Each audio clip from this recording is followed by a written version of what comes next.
أخليت قلبي من سواك وملأت قلبي من هداك. أخليت قلبي من سواك وملأت قلبي من هداك. فرأيت كل سعادتي ورأيت عزي في رضاك. فرأيت كل سعادتي ورأيت عزي في رضاك. فتبعت يا ربي هداك. أنت الذي أوجدتني وكفلتني وحفظتني. أنت الذي أوجدتني وكفلتني وحفظتني. وبكل فضل زدتني والفضل ما صنعت يدا. وبكل فضل زدتني والفضل ما صنعت يدا. يا من قلبي من دعا. أخليت قلبي من سواك وملأت قلبي من هداك. أخليت قلبي من سواك وملأت قلبي من هداك. فرأيت كل سعادتي ورأيت عزي في رضاك. فرأيت كل سعادتي ورأيت عزي في رضاك. فتبعت يا ربي هداك. فتبعت يا ربي هداك. بهداك ربي أنعم ومن المتاعب يسلم.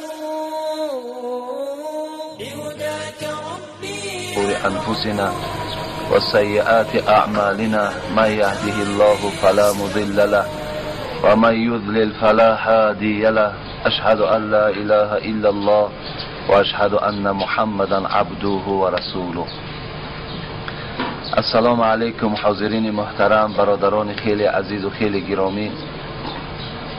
در اول برادر منکه اولین جان را برای این خیلی از ساعتهای شیرین بیماری هایی که در این محله وجود دارد خداوند شفای کامل نصیبشان بگرداند و همه مسافرهای اهل این محله را خداوند صحت و سلامت به خاندانشان برساند و گذشتگان این محله را خداوند به حرمت این مجلس نور، به حرمت این مجلس خیر خداوند رحمت و مغفرت بگرداند. برادرای خیلی عزیز و خیلی گرامی، الحمدلله که اگرچه ما در صحبتم که حضور نداشتیم، لیکن همیشه مادامی که صحبت برپا می شود و البته نفع خودش می رساند، فایده خودش البته می رساند، زیاد سخنرانی کردنی نیستیم. انشاءالله فکر میکنم که به همون صحبتی که برادرمان کردن کفایت میکند. فقط یک حدیث رسول اکرم صلی الله علیه و سلم برای شما میخوانم که مخصوص همین مجلس ما و شما هست. روایتی هست و حدیثی هست از پیغمبر خدا: اربع من سنن المرسلین، چهار چیز از سنت های همه پیغمبرهای پیشین حتی از پیغمبر ما و شما هم هست. یعنی وقتی که من میگم که چهار چیز از سنت پیغمبر هاست، پس ما باید که در این توجه داشته باشید. مقصد وقتی که سنت که نامش که ذکر شید، باید که ما چنگ زننده این سنت ها باشیم. زیرا حبیب خدا میگه کل امتی یدخلون الجنت الا من ابا. این همه امتی من. برادر عزیز تصور کنید که این مجلسی که الحال ما و شما نشستیم عبارت از 50 کس باشد یا 100 کس باشد، حبیب خدا اشاره دارد که ای مردمی در همین حولی نشسته، همه شما جنت میرین، همه ما را بشارت به جنت داده ایستاده است. همه وارد جنت میشین مگر کسی که جنت نمیخواهد، مگر کسی که وارد شدن جنت برای خود اختیار نکرده است. اصحاب پیغمبر حیرتی شدند، خیلی یک جای زیبا، یک جای مقدس، یک جایی که همیشه راحت دارد، هیچ مشکلاتی ندارد، کی ویا نمیخواهد؟ حبیب خدا چی گفتن؟ من اطاعنی دخل الجنه و من عصانی فقد ابا. بین کسی که اگر در دنیا پیروی من می شود، کدام امتی که اگر چنگ زننده سنت های من می شود، این معنای او را دارد که وای جنت میخواهد، وای راحت جنت میخواهد، وای یقینا نام امتی را همیشه محافظت کننده هست. لیکن کسانی که اگر پیروی من نمیشوند، کسانی که میدانند که انمین عمل سنت است لیکن با این عمل رفتار نمیکنند، پس معنای او را دارد که این جنت نمیخواهد. برای همین وقتی که ما از نام سنت سخن میبریم، البته این چیزی هست که ما را البته به البته نجات میدهد. حبیب خدا گفتند یکم الحیا، حیا داشتن خود سنت از سنت های پیغمبر است. حیا ما شما بسیارتر اگر چنده که حیا را خودش تنها استفاده نمیبریم، فقط شرم و حیا میگیم. شرم و حیا در کجاست؟ یعنی حیا داشتنم سنت از سنت های پیغمبری خداست. شب داملا هم یک حکایه کردن از حدیث های رسول اکرم که رسول اکرم صلی الله علیه و سلم در وارد شدن ابوبکر و حضرت عمر خودشان جمع نکردن. مقصد همون خیلی دراز کشیدگی که بودن همچنان ایستادن، لیکن وقتی که حضرت عثمان وارد شدن حضرت خودشان جمع کردن و حتی حالت نشستن برای خود اختیار کردن. وقتی از او پرسیدن سبب در چیست، گفت چگونه از عثمان حیا نکنم زمانی که ملائکه ها از حیا میکنن. مثلا چخیل من حیا نکنم از شخصی که ملائکه ها از او حیا میکنن. یعنی اینقدر حیای رسول اکرم صلی الله علیه وسلم بلند بود که حضرت عثمان همون سنت پیغمبری خدا را همیشه با دندانهای خود قپیده نگه می‌داشت. الحیا من الایمان، این حیا داشتن خودش نشانه ایمانداری است. همین آدمی به ایمان به حیا میشود. آدمی که ایمان ندارد حیا ندارد، آدمی ایمان ندارد شرم ندارد. این حیا داشتن بسیار بسیار یک چیزی بزرگی از حبیب خدا میگه. الحیا لا یأتی الا بخیر، الحیا کله خیر. این همه اینا حدیث های پیغمبرند. همه وقت حیا همش خیر است، حیا همش نیک است. برای همین یکی از سنت های پیغمبری خدا این حیا داشتن است. دادر عزیز حضرت سعدی را خدا رحمت کند، و حضرت میگو که حیا باید که دارد آدمیزاد که لعنت بر وجودی به حیا باد. این خدا رحمت چون کند همه اونا که قرآن خواندن، حدیث های رسول اکرم که نظارت کردن، اطراف حیا بحث و مناظره ها را که نگاه کردن، پس به خلاصه آمدن که وجودی که حیا ندارد او را لعنت گفتن.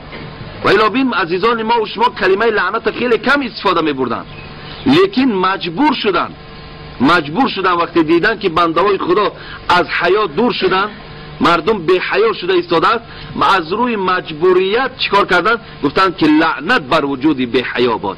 همین حیا نداشته باشد این خیل وجود سزاوار و ارزنده لعنت است.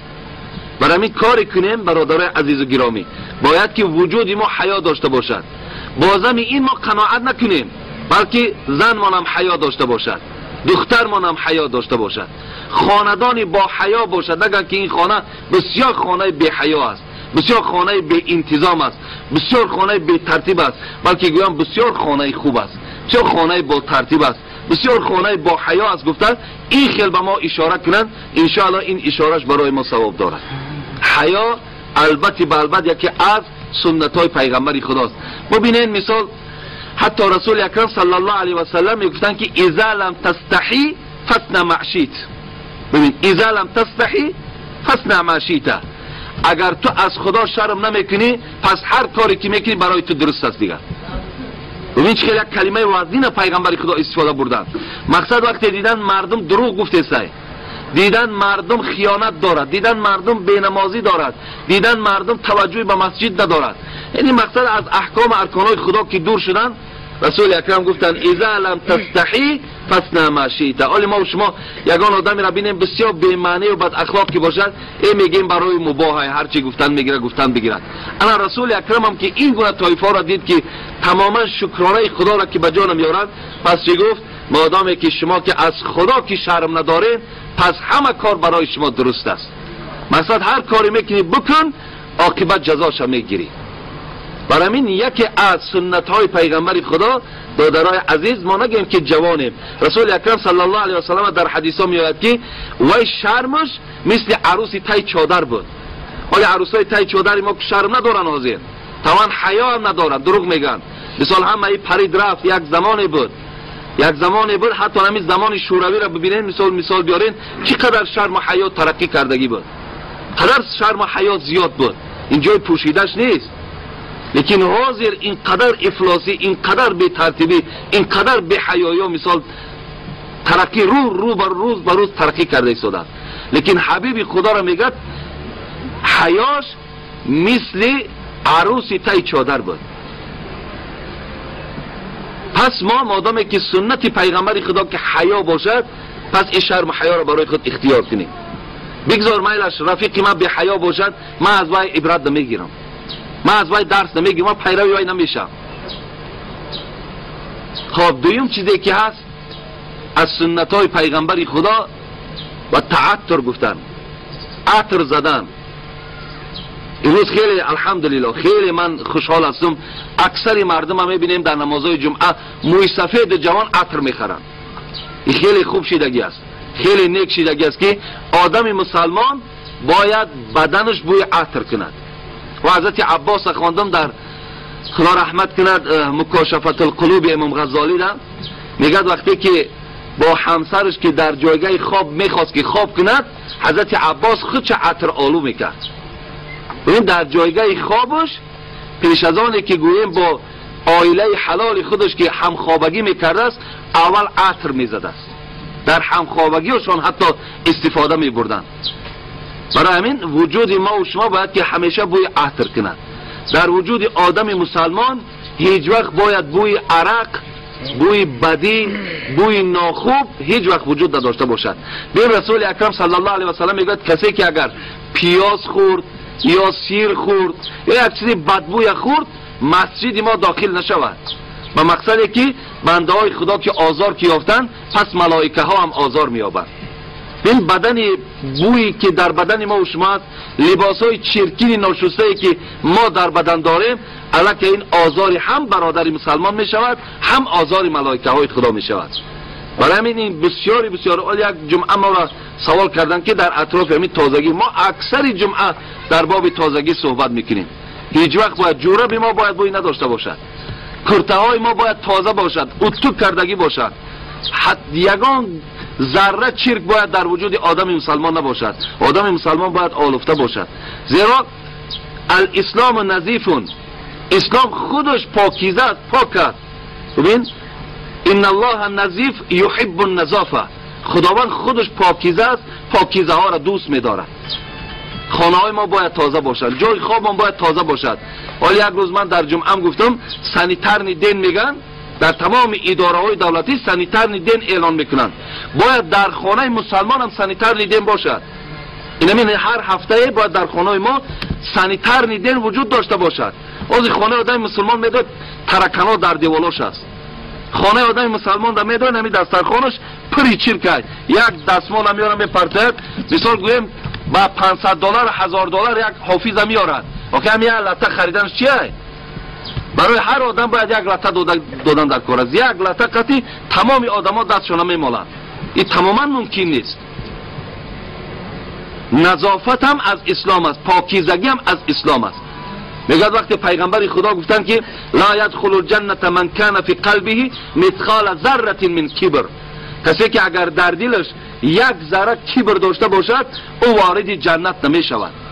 ببینید تو فقال الرجل ان، یک مرد از جاش خیست چی گفت؟ این الرجل يحب ان يكون ثوبه حسنا و نعله حسنا.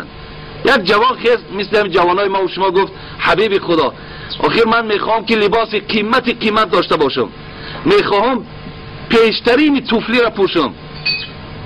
آیا هم کبر است؟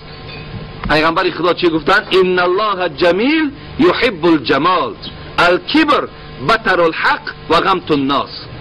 بین حبیب خدا گفتن نه، گفتن جوانی عزیز قیمتترین لباس قوت داری، قیمتترین لباس بپوش، قیمتترین توفلی در حواس داری، پولت نرسه، شرایط نرسه، پنهان نکن، خودت کم بغل نگیر، بپوش، بهترین لباس در بدنت کن.